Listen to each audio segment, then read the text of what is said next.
അപകടത്തിൽപ്പെടുന്ന ബസ്സുകളുടെ permit suspend ചെയ്യുമെന്ന തീരുമാനം അംഗീകരിക്കാനാവില്ലെന്ന് bus operators federation സംസ്ഥാന ജനറൽ സെക്രട്ടറി ഹംസ ഏരിക്കുന്നൻ പറഞ്ഞു. ഈ തീരുമാനം കൊണ്ട് മാത്രം അപകടങ്ങൾ കുറയ്ക്കാൻ കഴിയില്ലെന്നും അദ്ദേഹം മലപ്പുറത്ത് പറഞ്ഞു. കഴിഞ്ഞ ഒരു മാസത്തിനുള്ളിൽ വിവിധ ജില്ലകളിലായി നടന്ന ദാരുണമായ 4 റോഡപകടങ്ങളിൽ 20 പേരാണ് മരണപ്പെട്ടത്. ഈ അപകടങ്ങളിലൊന്നും ഒരു സ്വകാര്യ ബസ്സും ഉൾപ്പെട്ടിട്ടില്ല. കേവലം 7000-ൽ താഴെ മാത്രം വരുന്ന സ്വകാര്യ ബസ്സുകളുടെ പെർമിറ്റുകൾ സസ്പെൻഡ് ചെയ്തതുകൊണ്ട് മാത്രം അപകടങ്ങൾ കുറയ്ക്കാൻ കഴിയില്ല.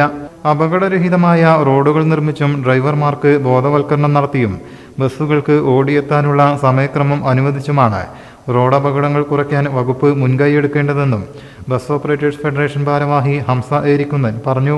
5 വിദ്യാർത്ഥികൾ അന്നും ഒരു വിദ്യാർത്ഥി പിന്നെയും അങ്ങനെ 6 വിദ്യാർത്ഥികൾ മരിച്ചു. അതേപോലെ തന്നെ കഴിഞ്ഞ 13-ാം തീയതി പാലക്കാട് പനയമ്പാട് എന്ന് പറഞ്ഞ സ്ഥലത്ത് ഒരു ലോറി മറിഞ്ഞ് 4 സ്കൂൾ വിദ്യാർത്ഥികൾ മരിച്ചു.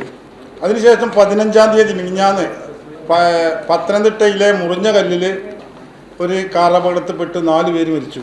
അപ്പോൾ ഇതിനെ തൊട്ട് കഴിഞ്ഞ നവംബർ 26-ാം തീയതി ഈ തൃശ്ശൂർ ജില്ലയിലെ നാട്ടികയിൽ ഒരു ലോറി കിടന്നുറങ്ങുന്ന കുറേ ആളുകളെ പേരിൽ പാഞ്ഞു കയറി അന്ന് 5 പേര് മരിച്ചു.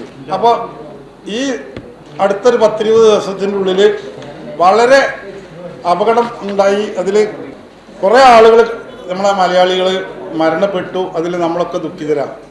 പക്ഷേ ഈ അപകടങ്ങൾ ഉണ്ടാകുമ്പോൾ ബഹുമാനപ്പെട്ട മന്ത്രിയുടെ ഇന്നലത്തെ പ്രസ്താവന കണ്ടാൽ ഈ അപകടങ്ങൾക്കൊക്കെ കാരണം സ്വകാര്യ ബസ്സുകളാണ് എന്ന രീതിയിലുള്ള ഒരു പ്രസ്താവനയാണ് ഇന്നലെ മന്ത്രി നടത്തിയത്.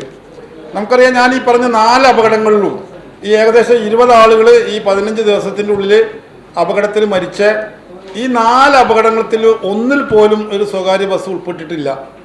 സ്വകാര്യ ബസ് ഉൾപ്പെടാത്ത അപകടത്തിനെ നമ്മൾ നന്നായി എന്നല്ല പറഞ്ഞത്, പക്ഷേ നമ്മളൊക്കെ ഇനി ദുഃഖിതരാണ്. പക്ഷേ ഈ അപകടങ്ങളിലൊന്നും ഒരു സ്വകാര്യ ബസ് പെട്ടിട്ടില്ല. പക്ഷേ ബഹുമാനപ്പെട്ട മന്ത്രി ഇന്നലെ പ്രസ്താവന നടത്തിയത് ഇനി ഒരു അപകടം ഉണ്ടായാൽ സ്വകാര്യ ബസ്സിൻ്റെ പെർമിറ്റ് 6 മാസത്തേക്ക് സസ്പെൻഡ് ചെയ്യുന്നതാണ്. നമുക്കറിയാം, കേരളത്തിൽ ഇപ്പോൾ ഏകദേശം ഒരു 85 ലക്ഷം, അതായത് 1 കോടിയോളം വാഹനങ്ങൾ രജിസ്റ്റർ ചെയ്തിട്ടുണ്ട്. അതിനകത്ത് ആകെ 7000 ബസ്സുകളാണ് സ്വകാര്യ ബസ്സുകളുള്ളത്. ഈ സ്വകാര്യ ബസ്സുകളുടെ പെർമിറ്റ് സസ്പെൻഡ് ചെയ്താൽ ഇവിടുത്തെ അപകടങ്ങൾ കുറയോ?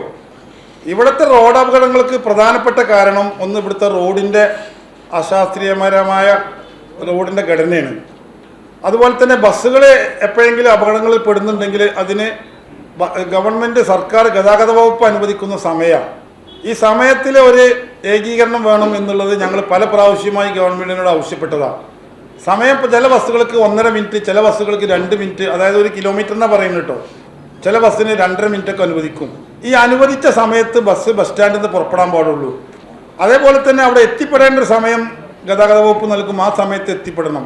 അപ്പോൾ ഈ സമയത്തിലൊരു വർധനവ്, സമയം അതായത് കിലോമീറ്റർ റണ്ണിങ് സമയം വർദ്ധിപ്പിക്കണമെന്ന് ഞങ്ങൾ പല പ്രാവശ്യങ്ങളായി ഗതാഗത വകുപ്പിനോട് ആവശ്യപ്പെട്ടതാണ്. ഫക്കീസ കുഞ്ഞിപ്പ, PS ഹൈദർ അലി, പാസ്മാനു എന്നിവരും വാർത്താസമ്മേളനത്തിൽ പങ്കെടുത്തു. News bureau, Malappuram.